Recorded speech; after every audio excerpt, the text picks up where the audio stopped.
বিসমিল্লাহির রহমানির রহিম।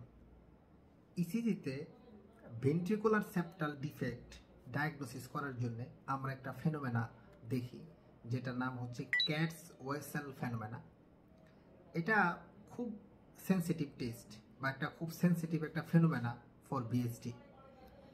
ব্যাপারটা এরকম যে ইসিজিতে আপনি বিশেষ করে প্রিকোর্ডিয়াল লিডসে B2, B3, B4 কিংবা B2 থেকে B5 পর্যন্ত লং অনেক টোল, মিনিমাম 12 থেকে 13টা স্মল স্কোয়ার যদি আপনি বাইফিজিক QRS কমপ্লেক্স পান, আর সাথে ভেন্ট্রিকুলার সেপ্টাল ডিফেক্টে আমরা জানি যে রাইট ভেন্ট্রিকুলার হাইপারট্রফি থাকে। যদি ইসেনমেঞ্জার সিনড্রোম ডেভেলপ করে তাহলে লেফট ভেন্ট্রিকুলার হাইপারট্রফিও থাকতে পারে। তখন আমরা এটা ইনিশিয়ালি ধরে নিই যে এটা একটা প্যাটার্ন অফ বিএসডি। তখন আমরা এটা ডায়াগনোসিস করার জন্য, কনফার্ম করার জন্য একটা ইকোকার্ডিওগ্রাফি করে এটা কনফার্ম করতে পারি।